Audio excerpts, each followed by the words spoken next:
Millions of temporary foreign workers permit in Canada are set to expire by the end of 2026 according to IRCC Kabayan, at malamang sa malamang kasama ko doon sa posibleng mapauwi sa Pilipinas. Now ang tanong, worth it pa ba na ipaglaban ang Canada?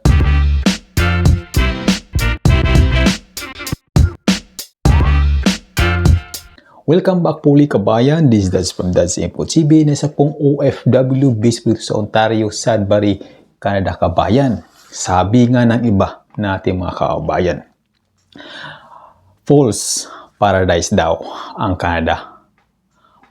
Para lang daw pinagandang Pilipinas ang Canada. O kaya ang Canada daw ay isang budol na kabaliktaran daw yung nakikita sa social media. Ito ay tunay na nangyayari kabayan. Marami tayong naririnig, nakikita sa social media, mga negative experience na mga hindi lang Pilipino at ibang-ibang lahi dito sa Canada. At honestly kabayan, hindi natin sila masisisi, hindi mo kami masisisi. Tandaan natin, walang perpektong bansa kabayan. Kahit saan ka man mapunta, kahit saan ka man pupunta, meron mga flaws at mga imperfection ang iba't ibang bansa. Well, based on my experience bilang isang OFW since 2006. Kasi 2006 ako umalis ng Pilipinas at ito na nga ang aking experience kabayan. At isi-share ko po sa inyo, nagdesisyon po ako na mag-ibang bansa dahil hindi na sapat ang kinikita ko noon sa Pilipinas 2006 ito. At gusto ko mabigyan ng mas magandang future ang aking pamilya. Yun naman ang hinahangad ng bawat Pilipino. Kaya nag-abroad. Okay? Nag-abroad po ako sa UAE, particular sa Dubai. Excited ako nung una pero kabado dahil first time po ako mag-abroad. At nagtatrabaho po ako sa isang sikat na car dealership sa Dubai. Kung taga Dubai ka, kilala mo. Kung taga UAE ka, kilala mo yung Altair Motors. Okay? Years later ay nakuha ko ang aking pamilya sa Dubai. Doon na lumaki ang aking anak hanggang doon nag-aral hanggang high school. At honestly kabayan, maganda po ang pamumuhay namin sa UAE, sa Dubai.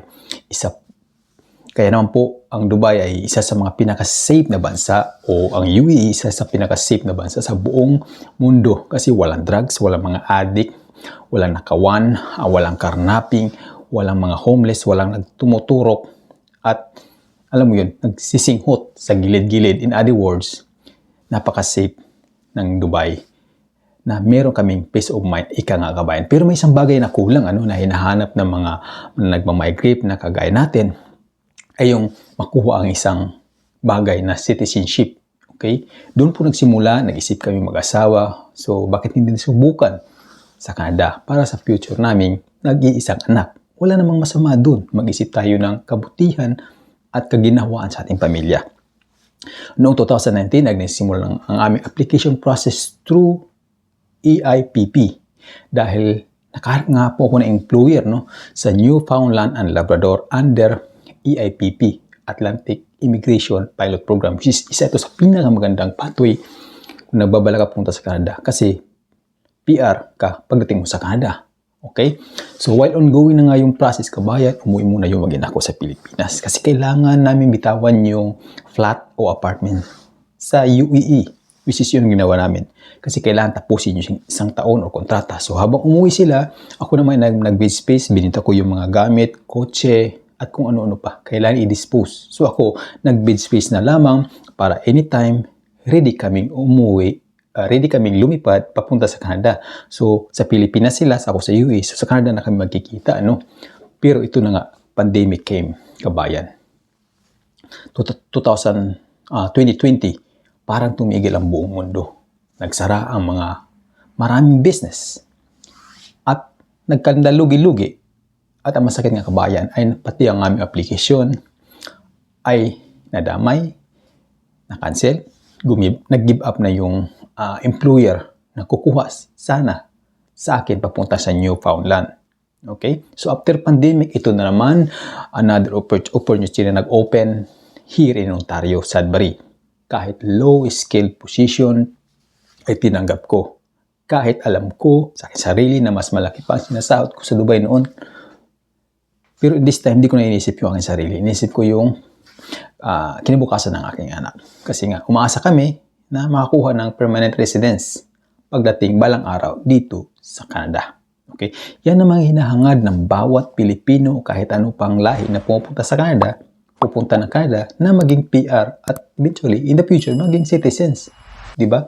Hindi rin natin pagtatalunan niya kabayan. So ito na nga, August 2023. Dumating ako sa Canada, sa Sudbury, Ontario bilang isang TFW, low skill. At simula noon, doon na nagsimula ang aking anxiety, yung stress, kasi alam ko sa aking sarili na walang kasiguraduhan kung ano ang magiging kapalaran ko dito sa Canada.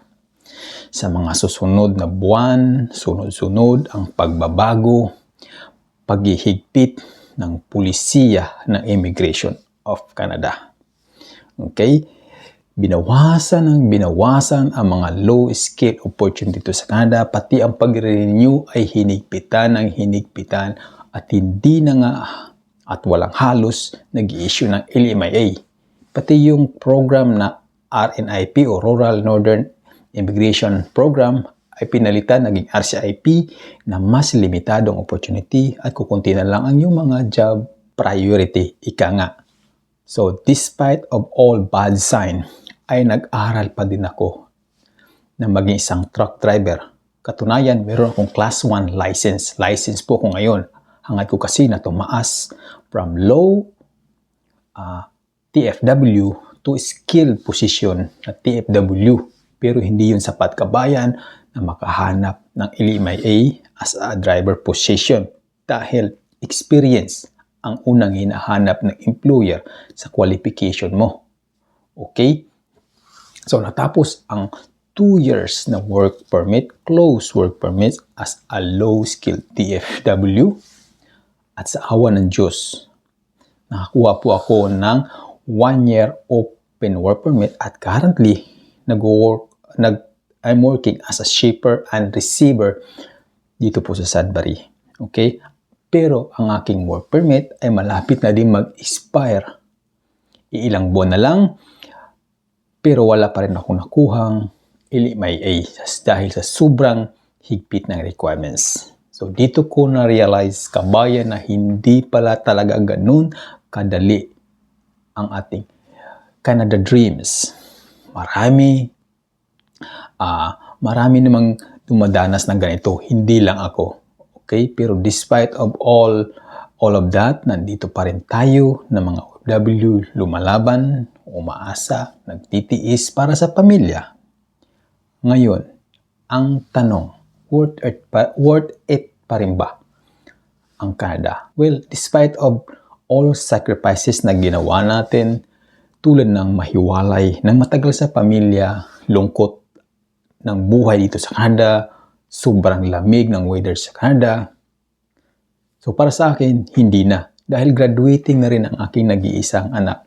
Graduating na sa college. So para sa akin, hindi na worth it na ipaglaban ang Canada, kabayan. Pero sabi ng iba, mga kilala ko, nandito ka na sa Canada, bakit hindi mo ipaglaban? Okay? So para sa akin, gusto kong ipaglaban, pero yung government of Canada mismo ay halos parang isusuka ka na. Okay? So worth it pa ba ipaglaban ang Canada? Sa tingin ko, hindi na. Siguro, worth it sa iba, depende sa goals mo, expectation mo, so hanggang kailan mo kayang tiisin yung mga walang kasiguraduhan dito sa Canada. Alang-alang lang sa future na yung pamilya. Kung nagsisimula ka pa lang bumuo ng pamilya o di kaya maliit pa yung anak mo, gusto mong dalhin dito sa Canada, well, para sa aking kabayan, worth it yun na ipaglaban ang dream nyo sa Canada. Okay? Kasi ang ganda ng mga benefits dito na maghihintay sa inyo sa Canada, kabayan. Tandaan, hindi madali ang journey natin dito sa Canada. Pero sana, bago natin husgahan nyo kami o kaya mawalan ng pag-asa, tandaan natin ang bawat immigrant, ang bawat Pilipino na pupunta dito sa Canada ay merong kanya-kanyang kwento, sakripisyo, laban na pinagdadaanan. So sa lahat ng mga temporary workers na katulad ko, kakapit lang tayo sa Diyos, kabayan. Hindi madali ang ating laban dito sa Canada. Okay, pero tandaan mo, lumalaban tayo ng patas at dapat maging proud tayo na umabot tayo sa puntong ito. Anytime soon ay uuwi na po ako ng Pilipinas. Well, malugod ko po at buong puso ko pong tatanggapin ito, kabayan. Hindi naman ito nangahulugan na tayo failure. Ang pag-uwi sa Pilipinas ay magbubukas na panibagong yugto ng ating karera. Siguro may plano ang Diyos at mayroong mga bagong opportunity na magbubukas sa atin sa Pilipinas. Kaya uwi ako ng Pilipinas na taas noo at hindi ko po ituturing na failure ang pagpunta dito sa Canada. Kasi ang pagpunta ko sa Canada, kabayan, ay marami po akong natutunan at mas lalo po akong determinado sa mga bagong pagsubok na harapin. This is Dads from Dads Info TV. Ako'y magpapaalam po muna mula po dito sa Ontario, Canada. See you soon, kabayan. Shukran.